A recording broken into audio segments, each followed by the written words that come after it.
All right, moving on to using the direct variation equations to find missing parts of ordered pairs or to write the equation of a line.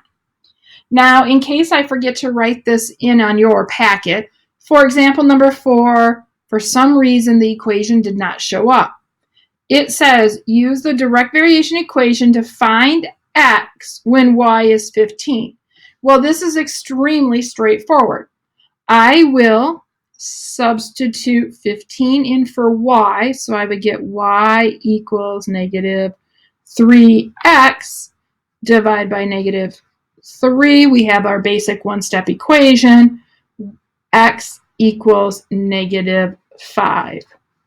So when y is 15, x needs to be negative 5 so that we always have a constant rate there.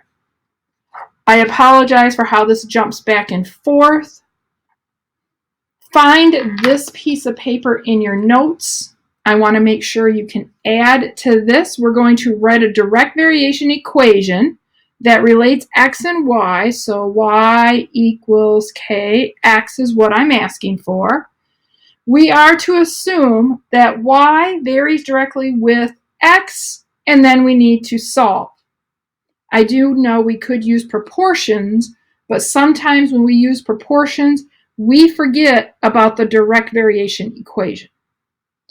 So if y equals kx, and I know when y is 7.5, x is 1/2, we can find out our constant. So I will put 7.5 in for y. I will put 1/2 in for x, and then I will solve. One-step equation, divide by 1/2, divide by 1/2, 15. My constant is 15, so the direct variation equation is y equals 15x. I have answered part of the equation, or part of the question, my apologies. Now I need to find y when x equals negative 3. So y equals 15 times negative, it's 3/10. I misspoke a second ago. Y equals that. Well, I know 15 times 3 is 45. I need 1 decimal point. So when x is negative 3/10, y is negative 4.5. These are the two answers I am looking for. Now we're going to do the same process again. If y is 80, when x is 32, we need to write the direct variation equation. When y is 80 and x is 32, I have a one-step equation. So I will divide by 32, divide by 32. I get 2.5. So my equation is y equals 2.5x. Now it is asking me to find x when y is 100. So I will put 100 in for y and solve for x. Divide by 2.5, divide by 2.5. And yes, I used a calculator. I get 44x. I would like you to repeat this process for the next 2 questions. We will compare our answers in just a moment. Please pause the video, rewind a little if you need to, pause the video.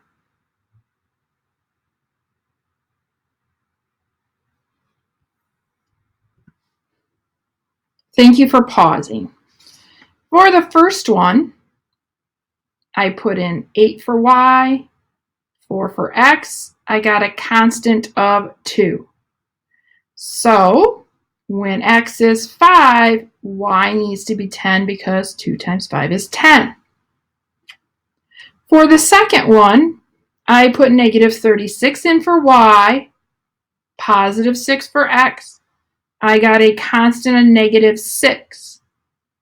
So I was asked to find x when y is negative 12, x would have to be positive 2.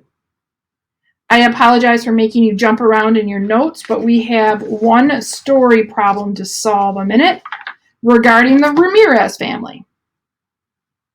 The Ramirez family is driving cross-country on vacation. They drive 330 miles in 5.5 hours. Write a direct variation equation to find the distance for any number of hours and then graph. Okay, they are asking for y equals kx.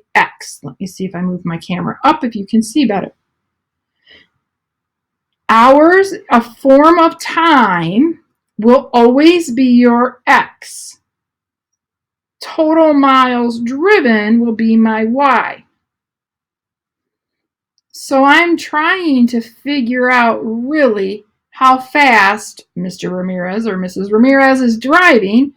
So I will find their miles per hour. And I get 60. That is a safe driver moving nice and slow. So the equation is y equals 60x. Well, that's kind of a handy equation, so I can figure out after any amount of time how far the Ramirezes are. It asked us to graph, but we need to think about this a minute. When we're graphing this, remember I'm talking about the hours will always be x. We know in a graph, the x's are the left and right movement, but we will never have time in a negative. My y's are talking about the distance the Ramirezes are traveling. They'll never go negative distance. So when we are asked to graph this, we really just need quadrant 1.